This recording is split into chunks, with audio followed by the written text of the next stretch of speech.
أعوذ بالله من الشيطان الرجيم. بسم الله الرحمن الرحيم. الله ولي الذين آمنوا يخرجهم من الظلمات إلى النور، والذين كفروا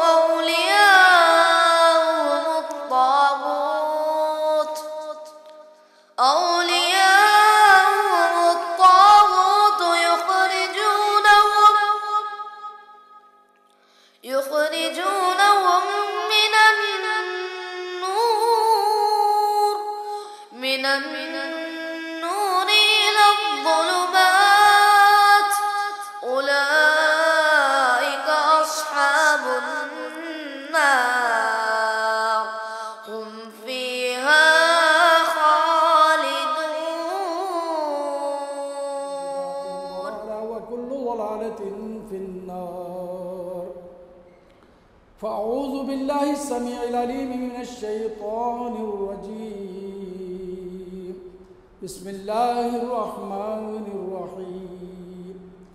محمد رسول الله والذين معه أشداء على الكفار رحماء بينهم تراهم ركعا سجدا يبتغون فضلا من الله ورضوانا سيماهم في وجوههم من أثر السجود ذلك مثلهم في التوراة ومثلهم في الإنجيل كزرع أخرج شطأه فآزره فاستغلظ فاستوى على سوقه يعجب الزراع ليغيظ بهم الكفار. وعد الله الذين آمنوا وعملوا الصالحات منهم مغفرة وأجرا عظيما. رب اشرح لي صدري ويسر لي أمري واحلل عقدة من لساني يفقهوا قولي. سبحانك لا علم لنا إلا ما علمتنا إنك أنت العليم الحكيم. بزرگان محترم، عزیز بھائیوں، دوستوں، سننے والی عفت مائی اور بہنوں، ہر قسم کی تعریف اسی رب ذوالجلال والاکرام کے لیے لائق و زیبا ہے جو اس کائنات کا رب ہے، پالنہار ہے، رزق رساں ہے، عزت اور زندگی کا مالک وہی ہے، موت اور زندگی کا فیصلہ وہی کرتا ہے، اور دنیا میں جو بھی چیزیں ہوتی ہیں، جو بھی حادثات ہوتے ہیں، سب اس کے علم میں ہے اور سب اس کے بارے میں جانتا ہے.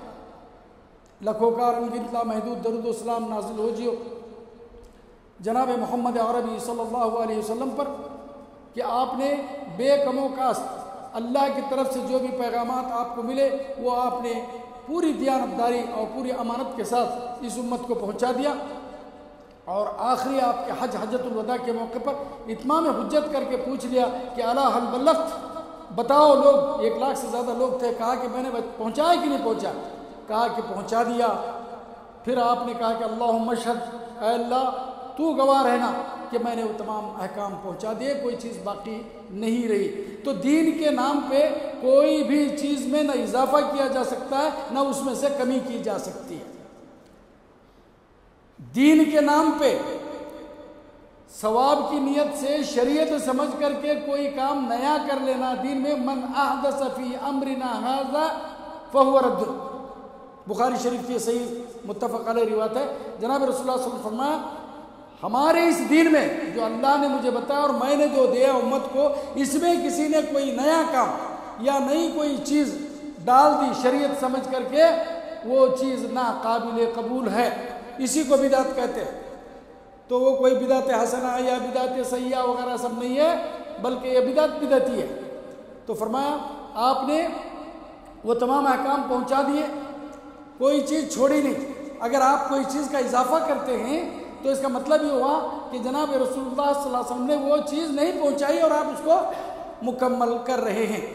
یہ چیز نہیں ہے تو اس نبی رحمت پر لاکھوں کروڑوں انگنت محدود درود و سلام نازل ہو. جو بزرگوں دوستوں، جیسے کہ آپ نے سنا ہے حدیث جبریل آج کا میرا موضوع ہے خطبے کا حدیث جبریل کے بارے میں آپ کو پہلے بتاؤں کہ یہ اتنی اتھینٹک، اتنی مستند، اس کا درجہ تواتر تک پہنچتا ہے، متواتر احادیث تک پہنچتا ہے۔ سبھی محدثین نے اس کو اپنی اپنی حدیث کی کتابوں میں ذکر کیا ہے، الگ الگ اسناد سے۔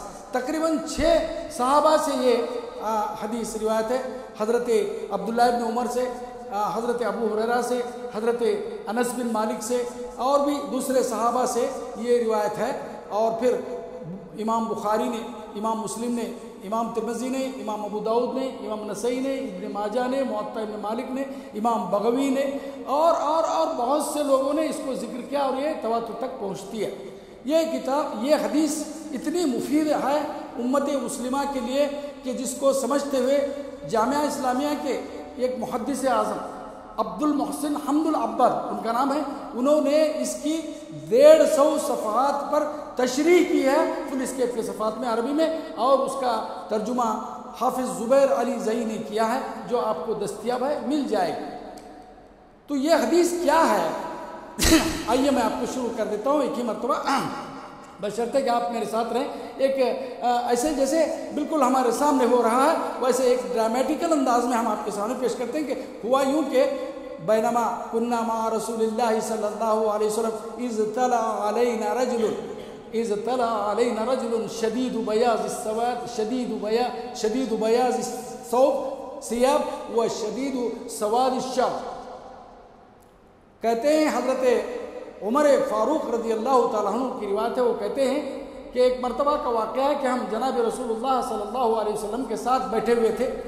آپ معلم انسانیت تھے، معلم صحابہ تھے، آپ جہاں بھی بیٹھتے صحابہ آپ کے ساتھ بیٹھ جاتے دین سیکھنے کے لیے، علم حاصل کرنے کے لیے۔ تو بیٹھے تھے حلقہ بنا کے، کافی سارے صحابہ تھے۔ تو اچانک کہتے ہیں کہ ہوا یوں کہ ایک آدمی اچانک آ گیا، اچانک اس طرح کہ ہم نہیں جانتے تھے اس کو، اور وہ کیسا آدمی تھا؟ ایک دم سیاہ بال تھے اس کے، اور بہت سفید ایک دم فریش کپڑے تھے، لا یرا علیہ اثر السفر، اس پر کوئی سفر کے آثار بھی نظر نہیں آ رہے تھے، لگ رہا تھا کہ ابھی فریش گھر سے آیا ہے، لیکن ہم میں سے کوئی بھی ان کو نہیں جانتا تھا۔ پھر کیا تھا؟ فدخل على رسول الله صلى الله عليه وسلم فسلم عليه واجابه ثم اسند ركبتيه الى ركبتيه۔ کہتے ہیں راوی حضرت عمر فاروق رضی اللہ عنہ کے وہ شخص آیا اور حضور صلی اللہ علیہ وسلم کے گھٹنوں سے اپنے گھٹنے ملا کر اتنا نزدیک بیٹھ گیا۔ اس پر ہمیں اور تعجب ہوا، کہا کہ یہ کیسا آدمی ہے، کوئی پاس ادب کا لحاظ نہیں رکھا۔ بیٹھنے کے بعد میں پوچھتا ہے کہ یا محمد، لو انداز دیکھیے خطاب کرنے کا کیسا، کہتا ہے یا محمد اخبرنی عن الاسلام، کہتا ہے کہ اسلام کے بارے میں بتائیے۔ تو جناب رسول اللہ صلی اللہ علیہ وسلم جواب دیتے ہیں کہ ان تشہد ان لا الہ الا اللہ وان محمدا عبدہ ورسولہ وان تقیم الصلاة وتؤتی الزکاة وتصوم رمضان وتحج البیت ان استطعت الیہ سبیلا قال صدقت۔ وہ آنے والے اجنبی شخص نے پوچھا کہ اے محمد مجھے اسلام کے بارے میں بتائیے۔ تو جناب رسول اللہ صلی اللہ علیہ وسلم نے کہا کہ بھئی سب سے پہلے شہادتیں، گواہی دو، کس بات کی؟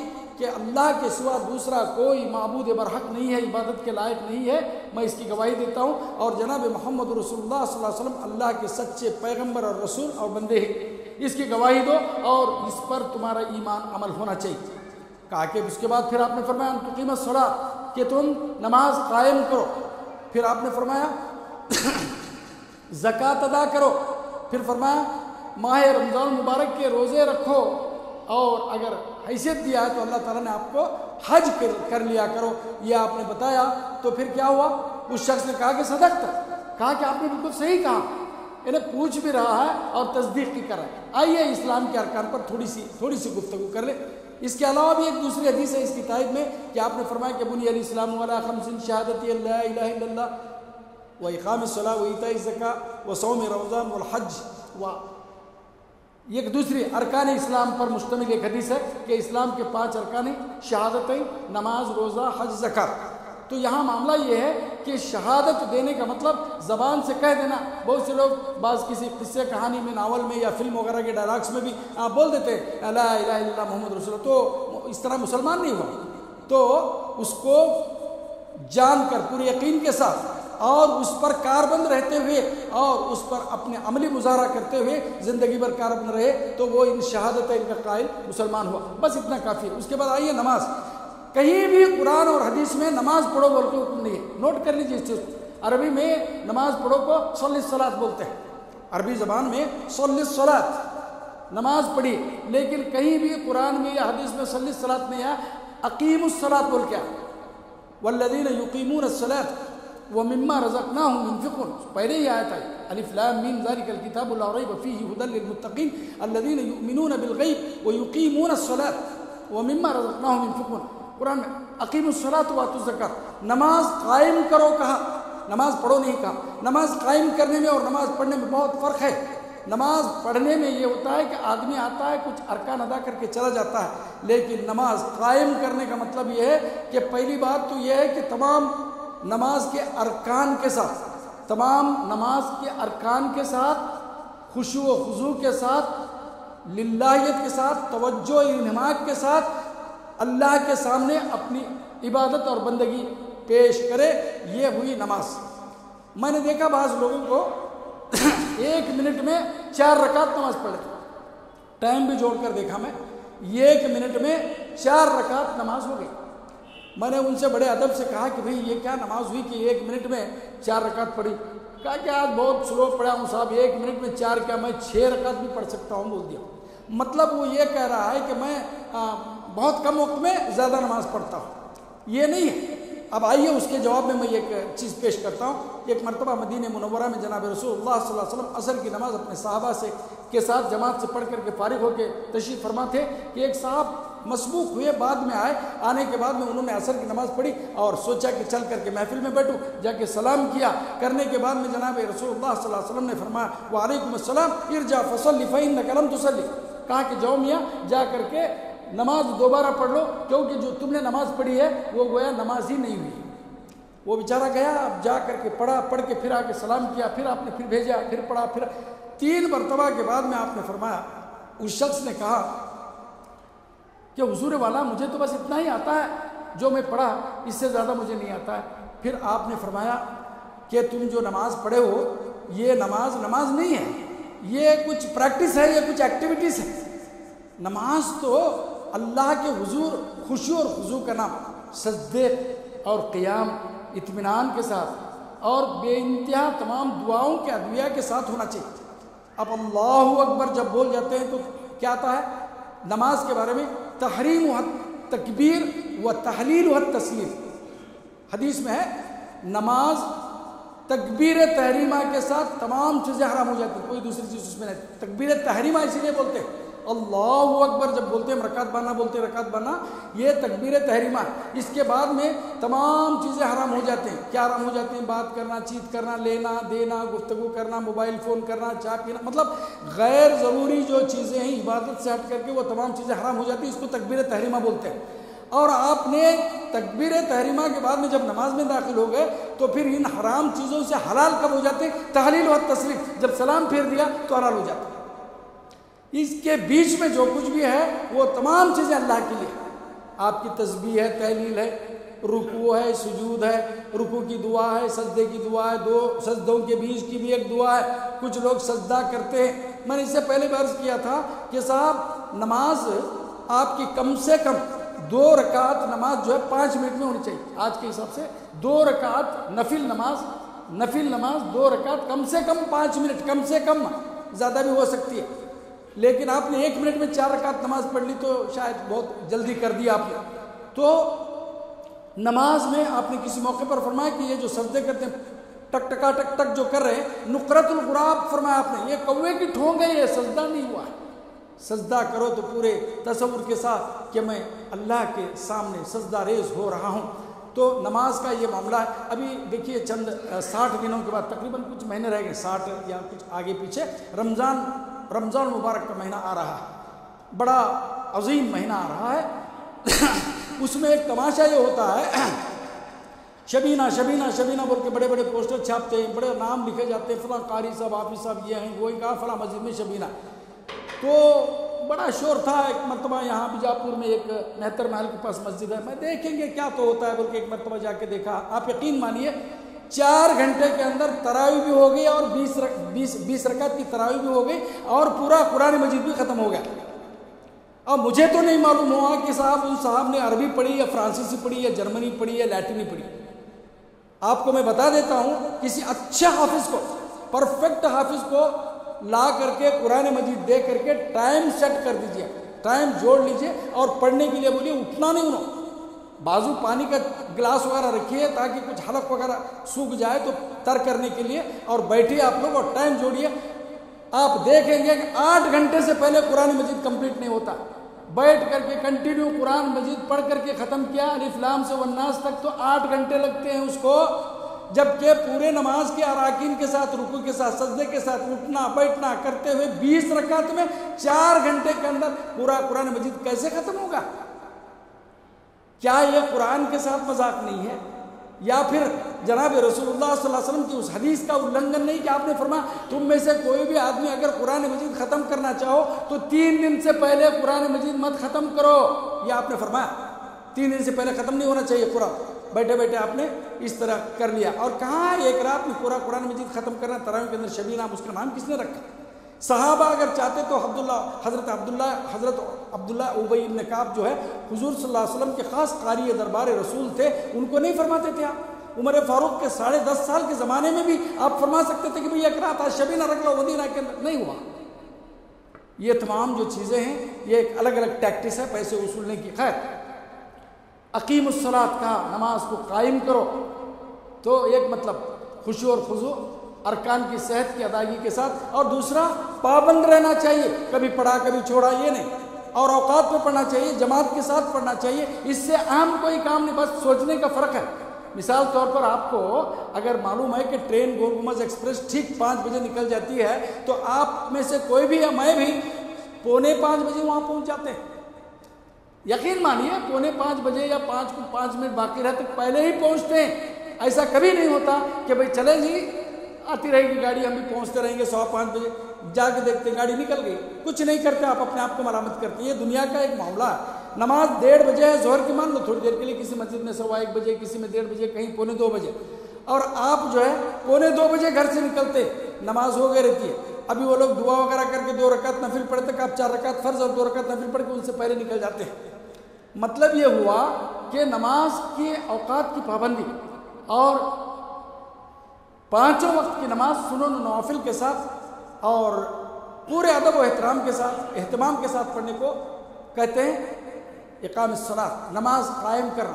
اس کے بعد میں زکوٰۃ ادا کرنا، صاحب نصاب آدمی اپنا حساب رکھے اور زکوٰۃ ادا کرے۔ کچھ لوگ جو ہے ماہ مبارک رمضان المبارک ہی میں زکوٰۃ دیتے ہیں، بہت اچھی چیز ہے، ثواب زیادہ ملتا ہے، لیکن حولان حول ہے، کوئی بھی آدمی کی آمدنی، مان لو اس سال اب جیسے مارچ کی 1 تاریخ کو آپ کے پاس تمام ضروریات سے فاضل ہو کے 1 لاکھ روپے پڑے ہیں، آئندہ سال رمضان المبارک یہ آئندہ سال مارچ کی 1 تاریخ تک آپ کو دیکھا آپ کی تمام ضرورتیں پوری ہونے کے باوجود بھی آپ کے پاس 1 لاکھ روپے پڑے ہوئے ہیں، تو اس پر 1 لاکھ میں کیا 2.5% آپ کو زکوٰۃ بنتی ہے۔ اور زکوٰۃ کس کو دینا ہے؟ سورہ توبہ کی 60ویں آیت میں ہے کہ کن کن مدوں میں آپ کو زکوٰۃ دینا ہے۔ انما الصدقات للفقراء والمساکین والعاملین علیہا والمؤلفۃ قلوبہم وفی الرقاب والغارمین وفی سبیل اللہ، یہ تمام آپ موقع نہیں ہے تو ان کو آپ زکوٰۃ دینا ہے۔ تو زکوٰۃ صاحب نصاب کو دینا ہے، تو وہ صاحب نصاب کیا ہے؟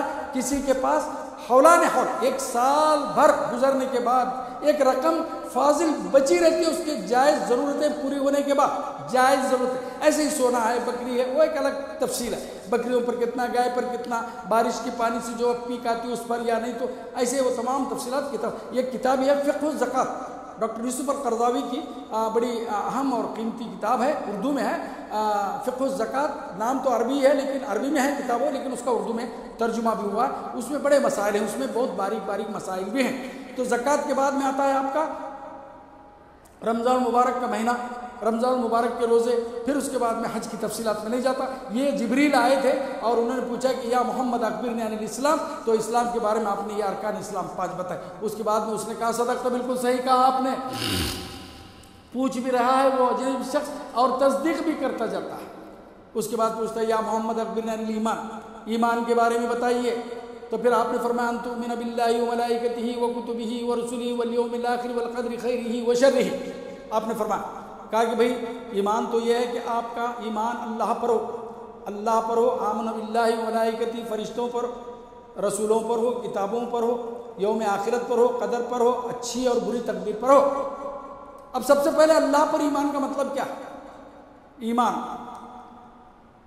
ایمان کا مطلب یہ ہے کہ اللہ کی جو توحید ہے اس کی 3 قسموں پر بھی آپ کا ایمان ہو۔ ایمان کسے کہتے ہیں میں پہلے آپ کو بتا دوں۔ محدثین کی اصطلاح میں ایمان، الایمان ہوا عبارت عن اقرار باللسان و تصدیق بالجنان و عمل بالارکان۔ ایمان 3 باتوں کا نام ہے، زبان سے اقرار کرنا، دل و جان سے اس کو ماننا، یقین کرنا، اور پھر عمل کے ذریعے آپ نے اس کو ظاہر کر کے بتانا ہے، یہ ہے ایمان۔ اللہ پہ ایمان کا مطلب کیا ہے؟ مطلب اللہ کی توحید الوہیت، توحید ربوبیت، توحید الاسماء والصفات کو میں مانتا ہوں، اقرار کرتا ہوں، دل و جان سے مانتا ہوں اور عمل کر کے بتاتا ہوں۔ توحید الوہیت کیا ہے؟ اللہ تعالیٰ الہ ہے، مطلب تمام عبادتیں، تمام دعائیں، تمام نظر و نیاز، تمام مانگنے کی جو چیزیں سب اللہ ہی سے متعلق ہو، اللہ کے علاوہ کسی کی عبادت لائق نہیں ہے، اللہ کے علاوہ کسی کی نظر و نیاز، اللہ کے علاوہ کسی کی قسم نہیں کھائی جا سکتی، کوئی جانور اللہ کے علاوہ کسی کے نام پر نہیں ذبح کیا جا سکتا۔ یہ تمام توحید الوہیت میں آتے ہیں۔ آج اس پر پرکھ کے دیکھ لیجیے کتنی چیزیں الوہیت، توحید الوہیت کے خلاف بھی ہو رہی ہیں۔ تو یہ ہے توحید الوہیت۔ توحید ربوبیت کا مطلب اللہ تعالیٰ کو رب ماننا، خالق ہے، وہ مالک ہے، رزق رساں ہے، بارش برساتا ہے، موت اور زندگی کا مالک ہے، اور عزت اور ذلت کا مالک ہے، اور یہ تمام چیزیں اور جیسی چیزیں، وہ تمام چیزیں جو ہیں وہ توحید ربوبیت سے متعلق ہے۔ اور توحید الاسماء والصفات، اللہ تعالیٰ کی جو صفات ہیں، 99 صفات ہیں، وہ اللہ کے صفات کسی مخلوق میں تلاش نہیں کرنا چاہیے، اور کسی مخلوق کی صفت اللہ کے ساتھ نہیں لگانی چاہیے۔ مثلا بہت سے لوگوں کا یہ خیال ہے کہ فلاں صاحب تصرف ہے، صاحب کشف و حال ہے۔ کیا ہوا؟ ابھی الفاظ بدل دینے سے معنی بدل جاتے ہیں؟ نہیں۔ غیب کا علم اللہ کے علاوہ کسی کو بھی نہیں ہے، رسولوں کو بھی جب تک اللہ نہیں بتاتے ان کو نہیں ہو جاتا، رسولوں کو بھی غیب کا علم ان کے اختیار میں کچھ نہیں۔ اللہ تعالیٰ جب تک ان پہ کشف نہیں کرتے، بتاتے نہیں معلوم۔ تو کسی کے بارے میں یہ سوچنا جو غیر پیغمبر ہیں، غیر نبی ہیں، غیر مرسل ہیں، غیر صاحب کتاب ہیں، کہ بھی صاحب احوال، صاحب کشف و کرامات تھے اور وہ بول دیتے تھے غیب کی باتیں، یہ تمام چیزیں اللہ کی صفات کسی مخلوق کو آپ دے رہے ہیں۔ شرک فی التوحید یا فی الاسماء والصفات کہلاتا ہے یہ، یا پھر اللہ کی صفات بندے میں، یا بندے کی صفات۔ بندے کی صفات کیا ہے؟ بندہ کمزور ہے، بندے کا مطلب کیا ہے؟ مخلوق ہے، اور مخلوق کا مطلب کمزور۔ میں ہمیشہ کہا کرتا ہوں نا کہ وہ اللہ خالق ہے، اور اس سے ہٹ کر جتنی چیزیں وہ سب مخلوق میں، چاہے وہ عرش کرسی ہو، پیغمبر ہو، رسول مرسل ہو، پیغمبر ہو، فرشتے ہوں، چاہے کائنات ہو، تمام مخلوق کا دوسرا نام کمزوری۔ کمزوری کا مطلب سب سے پہلے لائف اسپین لمٹ ہوتا ہے، مخلوق کا زندگی کا جو دائرہ ہوتا ہے وہ لمیٹڈ ہوتا ہے، لیکن اللہ کے لیے لامتناہی ہے، وہ ہمیشہ سے ہمیشہ رہے گا۔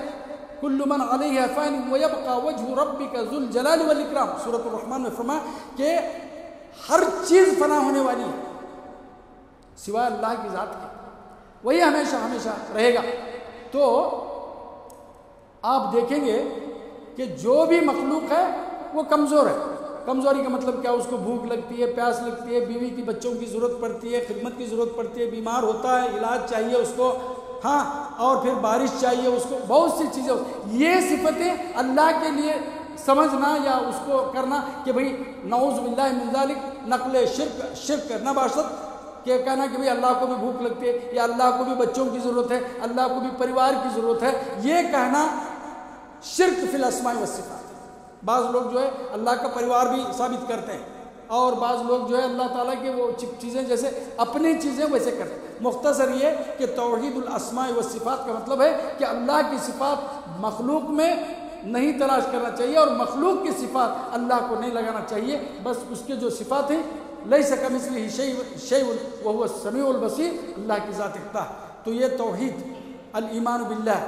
اس کے بعد ان تؤمن باللہ وملائکتہ، فرشتوں پر ایمان ہونا چاہیے۔ کیا بھئی؟ اللہ تعالیٰ کے تو مشہور فرشتے ہیں جن کا ذکر حدیث میں آیا ہے، بعض قرآن میں بھی آیا، ہاروت و ماروت کا ذکر ہے فرشتوں کا۔ وہ جبریل و میکال بول کر کے بھی آیا ہے قرآن مجید میں۔ تو یہ 4 بڑے فرشتے عام طور پر آپ جانتے ہیں کہ جبریل، میکائیل، عزرائیل، اسرافیل، یہ ان کی ڈیوٹیاں بھی، کوئی بارش، کوئی جان نکالنے والا، کوئی پیغام رساں ہے، کوئی بارش، یہ تمام چیزیں۔ اس کے بعد ہاروت و ماروت، وما انزل علی الملکین ببابل ہاروت و ماروت، یہ 2 فرشتوں کا بھی ذکر آیا ہے۔ یہ چند فرشتے، باقی اور بے حد و حساب فرشتے ہیں۔ وما یعلم جنود ربک الا هو، اللہ کی فوج اور لشکر کو اللہ کے علاوہ کوئی بھی نہیں جانتا۔ یہ تمام جو چیزیں ہیں وہ اللہ تعالیٰ کے ہی علم میں ہیں اور اللہ ہی بہتر جانتا ہے۔ تو بہرحال بہت تفصیل ہو گئی میرے سامنے، بہت لمبی ہے۔ ایمان کے بعد احسان کے بعد میں قیامت کے بارے میں، اب چونکہ 1 مہینے کے بعد ہی میں یہاں آؤں گا تو اس لیے میں آپ کو وائنڈ اپ کر دیتا ہوں 5 منٹ کے اندر کہ فرشتوں کے بارے میں ایمان ہونا چاہیے، رسولوں کے بارے میں کہ جتنے رسول آئے ہیں، آ کر گئے ہیں وہ ہے، یہ نہیں کہ ان کی بات ماننا ہے۔ ماننا تو صرف جناب رسول اللہ صلی اللہ علیہ وسلم کی شریعت کا پارنہار، آپ کی بات، آپ کی کتاب اللہ و حدیث رسول اللہ ہی ہمارا دین و ایمان ہے۔ اس کے علاوہ کوئی پیغمبر کی شریعت، موسیٰ علیہ السلام کی شریعت، انجیل کی جو عیسیٰ علیہ السلام کی، وہ شریعت نہیں ہے، بلکہ وہ آئے تھے، پیغام پہنچا کر گئے، اس پر ایمان ہونا چاہیے۔ اس کے بعد میں انتؤمن باللہ و ملائکتہ و کتبہ و رسلہ، آسمانی کتابیں جیسے قرآن ہے، توریت ہے، زبور ہے، انجیل ہے، صحف ابراہیم و موسیٰ ہے، یہ سب کتابیں بھی آئی تھی، لوگوں نے اس میں تحریف کر دی، یہ بھی ایمان ہونا چاہیے۔ انتؤمن باللہ و ملائکتہ و کتبہ و رسلہ والیوم الآخر والقدر خیرہ و شرہ، مرنے کے بعد دوبارہ زندہ ہونا، مرنے کے بعد میں دوبارہ زندہ انشاءاللہ قبر میں ہو جاتا ہے آدمی، قبر سے لے کے قیامت تک برزخی پیریڈ میں رہتا ہے، احوال برزخ میں رہتا ہے۔ پھر قیامت کے بعد تو پھر وہ آخرت کی زندگی ہوتی ہے، اما الی النار و اما الی الجنت و اما الی النار، یا تو جنت یا تو پھر دوزخ کا فیصلہ وہاں ہو جاتا ہے۔ تو یہ تمام چیزیں اور تقدیر جو اللہ تعالیٰ نے انسان کے ساتھ لگا رکھی ہے، اس پر بھی ایمان ہونا چاہیے۔ پھر یہ ایمانیات کے بارے میں پوچھا تو پھر آپ، اس شخص نے کہا کہ صدقت یا محمد بالکل صحیح کہا۔ پھر پوچھا والا احسان کسے کہتے ہیں؟ دیکھیے، وہ اسلام کے بارے میں پوچھا، ایمان کے بارے میں پوچھا، پھر کہا احسان، تو پھر آپ نے فرمایا ان تعبد اللہ کأنک تراہ فإن لم تکن تراہ فإنہ یراک، کہا کہ تم اللہ کی ایسی عبادت کرو جیسے تم اس کو ساتھ دیکھ رہے ہو۔ اگر یہ ناممکن ہے، نہیں ہو سکتا، تو کم سے کم اس تصور کے ساتھ جیو کہ اللہ تمہیں دیکھ رہا ہے، یہ بہت بڑی بات ہے۔ میں اس سے پہلے عرض کر رہا تھا نماز کا یا عبادت کا، کہ وہاں کہا کہ عبادت کا لفظ آیا، صرف نماز نہیں، عبادت کے اندر کیا ہوا؟ عبادت کے اندر نماز، روزہ، حج، زکوٰۃ کے علاوہ صدقہ اور خیرات اور حقوق کے اندر سب آ گئے۔ ایک آدمی مطلب سمجھے کسی کو دے رہا ہے اور ایسا دے رہا ہے کہ اللہ ہی کو معلوم کہ بھئی مجھے اللہ دیکھ رہا ہے، تو اس میں وہ بات آئے گی جو اللہ کو پسند ہے۔ تو فرمایا کہ تم اللہ کی ایسی عبادت کرو۔ عبادت کا مطلب صرف نماز نہیں ہے، یاد رکھ لیجئے، اللہ تعالیٰ نے جو حکم دیا ہے کرنے کے لیے، وہ تمام اللہ کے رسول کے بتائے طریقے پر ادا کرنے کا نام عبادت ہے۔ آپ کے روزمرہ کی زندگیاں، ازدواجی زندگی، کھانا پینا، سونا، لین دین، کاروبار، یہ سب عبادتوں میں آ سکتے ہیں بشرطے کہ آپ اللہ اور اللہ کے رسول کے احکام کو ملحوظ رکھا اپنے معاملات کے اندر۔ تو ان تعبد اللہ کی عبادت ایسی کرو کأنک تراہ، جیسے تم اس کو دیکھ رہے ہو۔ اب بھئی آپ سے کہا جائے کہ بھئی دیکھیے صاحب، آپ اسٹیج پہ تقریر کرنے جا رہے ہیں، لیکن یاد رکھیں جو اسٹیج ہے وہاں پر بہت اسٹرانگ جو ہے ویڈیو ریکارڈنگ فٹ کر دیا گیا ہے، تو آدمی محتاط ہو جاتا ہے کہ بھئی میری بات ریکارڈ ہوگی، میری ایکٹیویٹیز ریکارڈ ہوں گی، میری حرکتیں ریکارڈ ہوں گی، آنکھیں پلک جھپکنے کی بھی بات اس کے اندر آ جائے گی۔ تو ویسے ہی اللہ تمہیں دیکھ رہا ہے اگر بول دیں گے، معمولی آپ کالجز میں ادھر ادھر دیکھیے، آدمی کوئی کلاس لیتے رہتا ہے، ہوتے میں ایک بچہ سر پرنسپل آ رہے ہیں، پرنسپل آ رہے ہیں، ایک دم سیٹلائٹ ہو جاتا ہے، انہیں دیکھے ہوں گے آپ، پرنسپل سیٹلائٹ بورڈ کو کیا طرح مٹا رہے ہو، لکھ کو کر کوئی کر رہا، پرنسپل آ رہا ہے یا انسپیکشن کمیٹی آ رہا ہے، کوئی دیکھ رہا ہے تو آدمی جو ہے ذرا چوکس ہو جاتا ہے۔ اگر یہ نہیں ہو سکتا تو کم سے کم یہ سوچ لو کہ تم اللہ کے سامنے ہو اور تمہارے سامنے اللہ تعالیٰ بیٹھا ہے، انت عبد اللہ۔ پھر اس کے بعد میں اس آدمی نے کہا، کیا نیا آدمی، صدقت یا محمد، آپ نے صحیح کہا، احسان کا ڈیفینیشن بتایا۔ پھر فرمایا قیامت کے بارے میں بتائے، اخبرنی عن الساعہ، تو آپ نے فرمایا کہ بھئی مجھ سے جو پوچھ رہے ہو آپ سے زیادہ مجھے نہیں معلوم، مل مسئول اعلم عنها من السائل، پوچھنے والے سے زیادہ جس سے پوچھا گیا اس کو نہیں معلوم ہے۔ کہا کہ ٹھیک ہے، قیامت کی نشانیاں بتائیے۔ تو پھر آپ نے فرمایا ان تلد الامۃ ربتها وان ترى الحفاة